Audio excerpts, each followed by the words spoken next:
Assalamualaikum warahmatullahi wabarakatuh.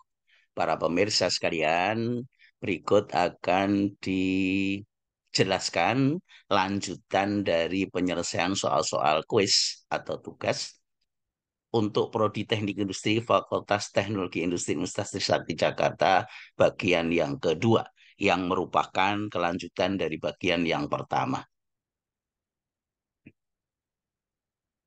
Yaitu untuk soal nomor 3, para pemirsa, di bagian yang pertama telah dijelaskan untuk penyelesaian soal nomor 1 dan nomor 2.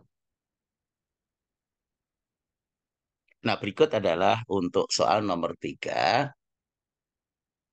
Dalam mesin pabrik terdapat roda-roda silinder seperti terlihat pada gambar berikut ini, yaitu ada roda silinder A, B, C, dan D, masing-masing memiliki eh,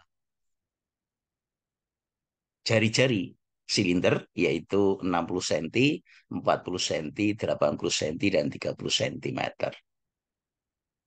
Nah, kemudian dari sistem roda-roda silinder ini, jika roda A berputar dengan kecepatan linier 120 cm per second, hitunglah yang pertama kecepatan linier roda B, maaf. Kemudian yang kedua B, kecepatan sudut roda C, dan yang ketiga C, frekuensi putar roda C. Nah, dari gambaran ini, para pemirsa, jadi diketahui RA 60 cm, RB 40 cm, RC 80 cm, dan RD 30 cm. Kemudian roda A yang ini itu berputar dengan kecepatan linier 120 cm per second. Nah, pada susunan roda-roda seperti ini, antara A dengan B ini sepusat. Kalau sepusat, maka besaran yang sama adalah kecepatan sudut. Sedangkan roda B, C, dan D itu bersinggungan, maka besaran yang sama adalah kecepatan linier. Jadi VB sama dengan VC sama dengan VD. Nah, untuk masing-masing roda itu berlaku persamaan V sama dengan omega kali R, di mana V adalah kecepatan linier, omega adalah kecepatan sudut, dan R adalah jari-jari roda. Yang pertama adalah kecepatan linier roda B, akan kita hitung, yaitu melalui sifat susunan roda, bahwa B dengan A sepusat, maka kecepatan sudutnya sama, berarti omega B sama dengan omega A sama dengan VA per RA. Jadi VA-nya sama dengan 120, RA-nya sama dengan 60 cm, jadi ketemunya 2 radian per detik. Nah, sedangkan kecepatan linier roda B sama dengan omega B kali RB. Omega B-nya 2 radian per detik, kalikan jari-jarinya 40 cm, maka ketemu 80 cm per second.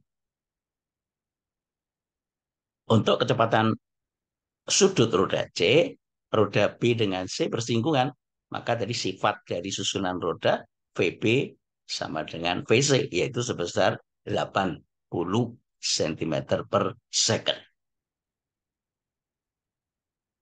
Nah, kemudian omega C-nya sama dengan VC per R. Jadi VC-nya sama dengan 80, dibagi dengan RC-nya 80, maka ketemu 1 radian per detik. Nah, sedangkan frekuensi putar roda D itu dari sifat susunan roda VB sama dengan VC sama dengan VD sama dengan 80 cm per second, maka omega D-nya sama dengan VD per RD. VD-nya 80, kemudian RD-nya sama dengan 30. Jadi ketemunya 8 per 3 radian per detik. Nah, maka frekuensi dari roda D itu sama dengan seperti ya, atau omega per 2 pi gitu. Jadi omeganya sudah dihitung 8/3 radian per detik dibagi dengan 2pi. Jadi ketemunya 4/3pi satuannya hertz. Nah, kalau kita desimalkan ketemunya 0,42 hertz. Nah, demikian para pemirsa jawaban untuk soal nomor 3. Kita akan lanjut ke soal nomor 4 para pemirsa. Nah, untuk soal nomor 4 ini memang nilai-nilainya sengaja kami bedakan dengan soal tugas yang telah diberikan, tetapi prinsipnya sama ya. Karena terjadi kerusakan mesin, mobil sedan dengan massa 1,5 ton itu eh, berhenti di tengah jalan. Tiba-tiba dari belakang ditabrak mobil truk molen dengan massa 8,5 ton yang berjalan dengan kecepatan 36 km per jam. Sopir truk tidak sempat ngerem dan terjadilah kecelakaan. Hitung kecepatan masing-masing kendaraan setelah terjadi tabrakan jika yang pertama tumbukan yang terjadi adalah tidak elastik. Kemudian yang kedua adalah tumbukan yang terjadi adalah elastik sempurna. Nah ini kalau kita ringkas para pemirsa, jadi massa mobil sedan 1,5 ton atau 1.500 kg, kecepatannya 0 karena berhenti ya, kemudian V2-nya 36 km per jam, kita konversi menjadi 10 meter per second dalam satuan SI/MKS, kemudian massa dari truk molen kecil ini 8,5 ton atau 8.500 kg.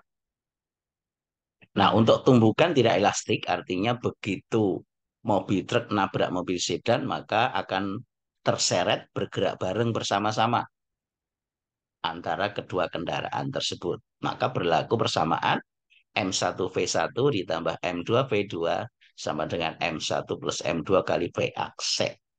M1 adalah massa mobil sedan, M2 adalah massa mobil truk. Nah, ini kalau kita masukkan, kita menggunakan satuan ton, tidak usah dikonversi ke kilogram, boleh. Karena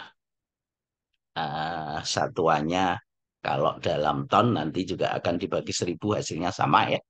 Jadi 1,5 kali 0, karena berhenti, M2-nya 8,5 ton, kali V2-nya 10, sama dengan M1 plus M2, 1,5 plus 8,5 kali V aksen.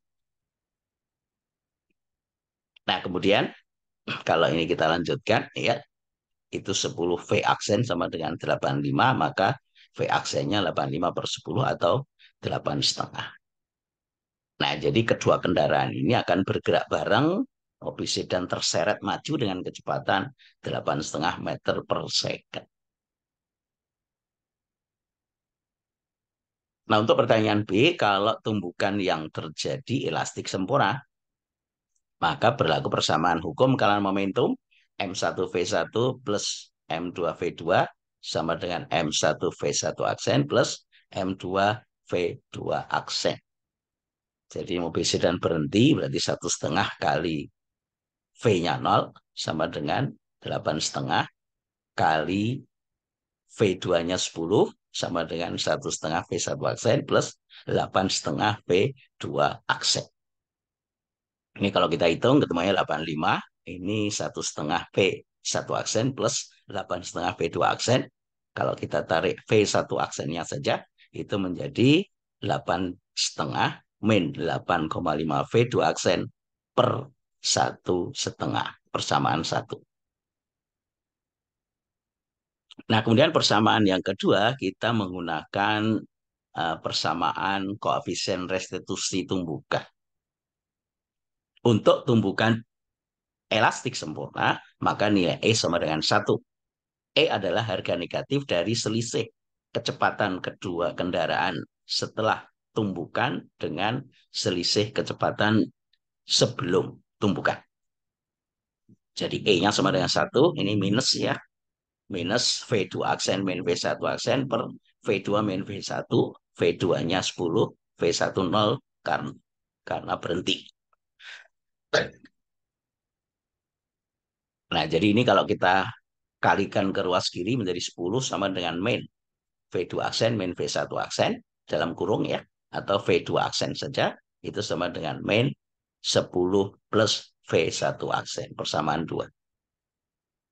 Nah, langkah selanjutnya, pemirsa, kita punya dua persamaan, persamaan satu dan persamaan dua. Kita eliminasi persamaan dua ke persamaan satu, nanti akan ketemu berapa kecepatan masing-masing kendaraan. Nah, ini sudah kita peroleh persamaan satu dan dua tadi. Berikutnya persamaan dua ini kita substitusi ke persamaan satu, Pak pemirsa. Jadi V1 aksen itu sama dengan 85 min 8 setengah V2 aksen per satu setengah. Ini satu setengahnya dikalikan ke sini sama dengan 85 min 8 setengah. Ini V2 aksennya itu kita substitusi masuk ke sini. Nah, ini kalau kita kalikan satu-satu akan diperoleh persamaan seperti ini. Maka maaf pemirsa, V1 aksen sama dengan 170 dibagi 10, jadi sama dengan 17 meter per second. Nah, kalau V1 aksen itu sudah ketemu persamaan 3, maka kita substitusi ke persamaan satu boleh, ke persamaan 2 juga boleh. Kalau kita masukkan ke persamaan 2, maka V2 aksen sama dengan min 10 plus V1 aksen yang sudah kita hitung 17. Maka ketemunya V2 aksen sama dengan 7 meter per second persamaan 4. Jadi kesimpulannya para pemirsa, setelah terjadi tumbukan elastik sempurna, maka kecepatan mobil sedan dari berhenti menjadi 17 meter per second, sementara kecepatan kecepatan truk dari 10 meter per second menjadi V2 aksen 7 meter per second. Demikian para pemirsa penyelesaian soal soal kuis bagian yang kedua. Mudah-mudahan bisa difahami dan ini sebagai bahan untuk tambahan belajar persiapan ujian tengah semester nanti. Terima kasih atas perhatiannya. Assalamualaikum warahmatullahi wabarakatuh.